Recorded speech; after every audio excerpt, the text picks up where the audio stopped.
बोलायचं म्हणलं ना 1 तास, किमान 50 पानं वाचून दाखवेन मी तुमच्यासमोर. कुणी मराठा कुणी बुडवला, ओबीसीनी नाही. मनोज जरांगे, 5 पिढ्यांचं आमच्या नुकसान झालं, लेकर बाळ रस्त्यावर आली, ओबीसीनी नाही. अरे 0.5% बजेट त्यांना मिळतं, काय बुडवलं आम्ही तुम्हाला?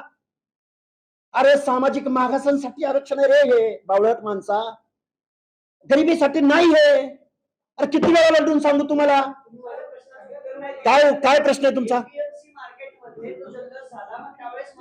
फसवलं, 100% फसवलंय. अरे 4दा आजपर्यंत फसवलंय. अरे मराठा हा मागास होऊच शकत नाही, त्यांना तुम्ही कसं देणार आहे ओबीसीचं सर्टिफिकेट? लिगल ऍस्पेक्ट शून्य या गोष्टीचा, या मागणीचा. त्यांचा जीव घेता का मनोज जरांगे पाटलांचा? तुम्ही समजावून सांगा ना त्यांना कुणीतरी.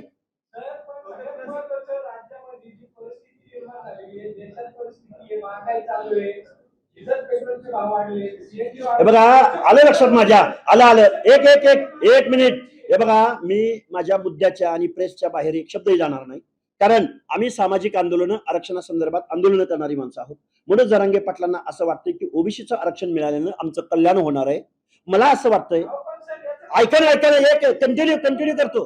हे बघा, ओबीसीच्या लोकांना असं वाटतंय की मनोज जरांगेच्या मागणी मान्य झाली तर ओबीसी संपणार आहे. आपण हे आरक्षणाचं 2 मिनिटं बाजूला ठेवू. इथं न्यायालय आहे, सर्वोच्च न्यायालय आहे, इथले आयोग आहेत, इथलं शासन आहे, त्याच्यावर थोडा आपण विश्वास ठेवू. जरांगे लढणारा माणूस आहे. जरांगेनी जर शेतकऱ्याच्या प्रश्नावर, मराठवाड्याच्या अनुशेषाच्या प्रश्नावर, पाण्याच्या योजनांच्या प्रश्नावर जर आंदोलन केलं तर हा लक्ष्मण हाके जरांगेंच्या आंदोलनात सहभागी व्हायला तयार. पटतंय का तुम्हाला? कारण मागासवर्गीयांचं आरक्षण घेऊन दिला ना. आता तुमच्या समोर प्रस्ताव काय लिखी देऊ का? दिला की प्रस्ताव त्यांना.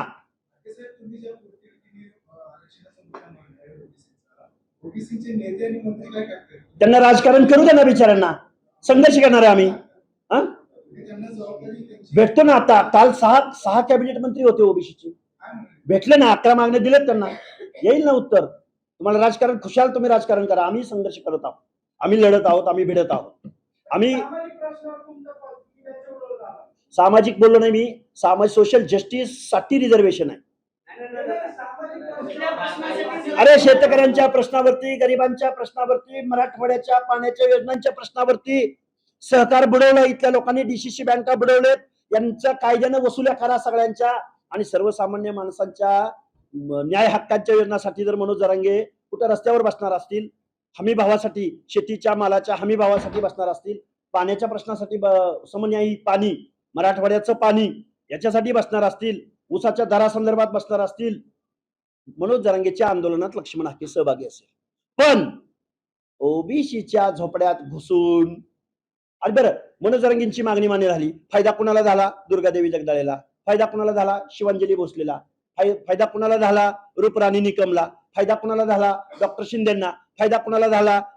काय ते पिंपरी चिंचवडचे महापौर लांडगेंना. सामान्य मराठ्यांचं काय?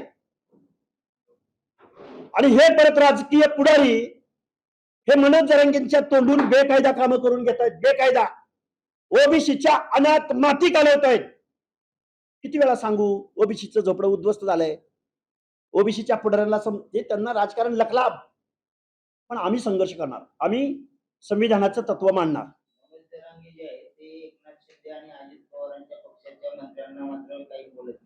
हे बघा मनोज जरांगेचं ज्ञान खूप कमी बिचारायचं, पण त्याची तब्येत व्यवस्थित राहिली पाहिजे. मी तर उपोषण करणार नाही, कारण उपोषणाचा त्रास काय असतो ते आम्हाला चांगलं माहिती. मनोज जरांगेंनी उपोषण करू नये, बेकायदा मागणी करू नये. आणि ठीक आहे, ओबीसीतून दिलं हे आरक्षण दिलंय. आता बेकायदा ताबा मारलेला आहे, पण बेकायदा ताबा मारणारे हे आमदार खासदार पुत्र आहेत सगळे, गोरगरीब मराठा नाही. मनोज जरांगे दादा, तुम्ही कुणाचा गरजवंतांचा लढा उभा केला, पण फायदा कुणी घेतलाय याचा अनालिसिस करा. हे भयानक आहे. आणि महाराष्ट्राच्या मुख्यमंत्र्यांना माझं सांगणं आहे, आम्ही विश्वास ठेवतोय, अजून विश्वास ठेवतो. लोककल्याणकारी महाराष्ट्राचे तुम्ही मुख्यमंत्री आहात. महाराष्ट्रातल्या एक जरी घर असेल, महाराष्ट्रातलं ओबीसीचं, विजयंतीचं, आदिवासींचं एक जरी घर, एक जरी कम्युनिटीची एकच संख्या असेल, मग तो तुम्हाला निवडणुकीत मदत करू शकत नाही. म्हणून त्यांच्या आरक्षण तुम्ही संपवणार.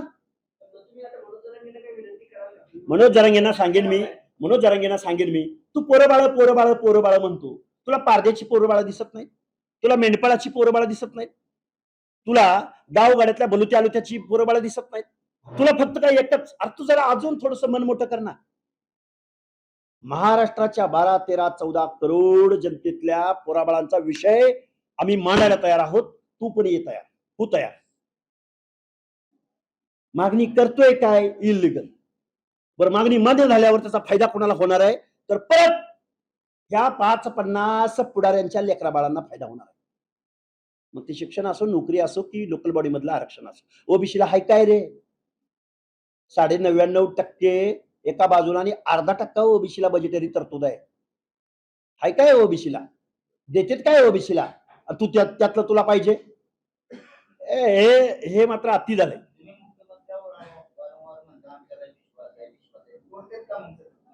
तुटतोय असा आजपर्यंतचा अनुभव आहे. तुटतोय ना. एवढा लाड लाडला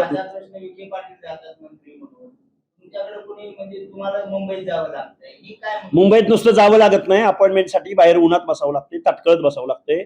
आम्हाला मंत्रालयाच्या आतमध्ये जायला, पास काढायला सुद्धा 1 तास वेळ जातो. आत एंट्री करायला ही फॅक्ट आहे, वास्तव आहे. मग छोट्या छोट्या लोकांचं काय होत असेल याची इमेजिन करा, कल्पना करा. तुम्ही पत्रकार बांधव आहात, तुमचा अवेअरनेस प्रचंड आहे. तुमच्यामुळेच किमान आम्ही महाराष्ट्राच्या जनतेसमोर तरी प्रश्न मांडतोय. पण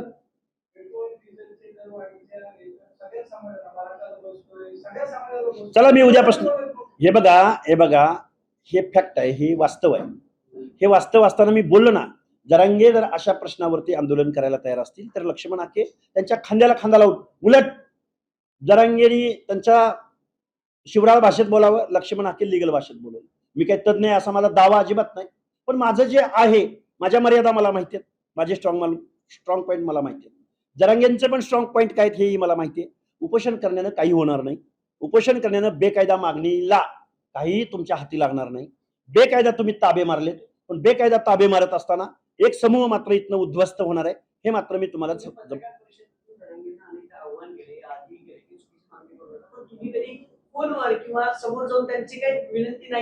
हे मी आव्हान का केलं?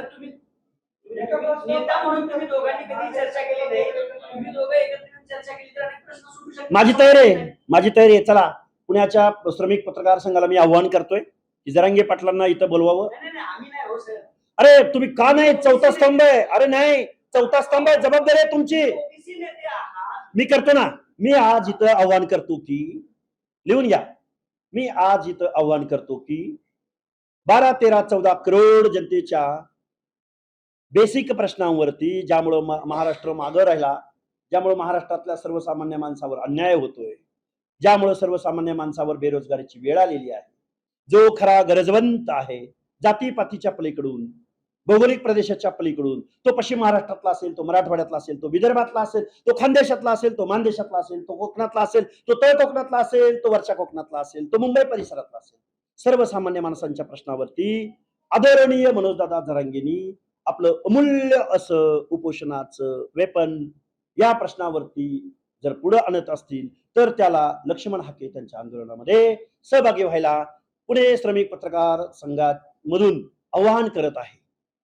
हे कारण असं, त्याचं कारण असं की माननीय दादा, तुम्ही वेळोवेळी म्हणालात की लक्ष्मण हाकेंना मी विरोधक मानत नाही. आभार, कारण आम्ही मागणी लिगल मानतो. तुम्ही बऱ्याच वेळा म्हणालात की हाकेने हाकेच्या जातीचं बघावं. आदरणीय दादाला माझं सांगणं आहे की धनगर समाज हा ओबीसीच्या 27% आरक्षणामध्ये येतो, 27%पैकी 3.5% आरक्षण घेतो. लक्ष्मण हाकेची भूमिका मराठा समाजाला काही मिळू नये किंवा मराठा समाजाचा द्वेष अशी कुठलीही नसून लक्ष्मण हाकेची भूमिका ही आहे की गावगाड्यातल्या मागासवर्गीय लोकांना त्यांना जे काही संविधानानं दिलंय, अभ्यास करून दिलंय, नियोजनानं दिले, असाच नाही आला मंडल आयोग दादा, असाच एका जीआरनं नाही आला. 400 वर्षे इथल्या लोकांनी सामाजिक दुजाभाव सहन केलाय, त्यांच्या व्यवसायावरच सहन केलाय. इसकाटून सांगायचं म्हटलं तर कैकाड्यानं पाट्या इंडलेत, बुरडानं टोपल्या इंडलेत, नाभिकानं स्वच्छतेचं काम केलंय. तुमचा चेहरा विद्रूप चेहरा आरशासमोर गेला तर तुम्हाला माणसात आणलंय, पार्टानं तुमचे कपडे धुतलेत. इसकाटून सांगू? मग ह्याच जन्माला यावं लागतं दादा, तेव्हा ओबीसीचं आरक्षण मिळतं दादा. दादा JR नाही मिळालं, आता काय बोलू, आता कसं बोलू? नवनवीन घडामोडी पाहण्यासाठी स्टार महाराष्ट्र न्यूजला सबस्क्राईब करा आणि ताज्या बातम्यांचे अपडेट मिळवण्यासाठी बेल आयकॉनला प्रेस करा आणि परिपूर्ण बातमी बरोबर रहा, इतरांपेक्षा एक पाऊल पुढे.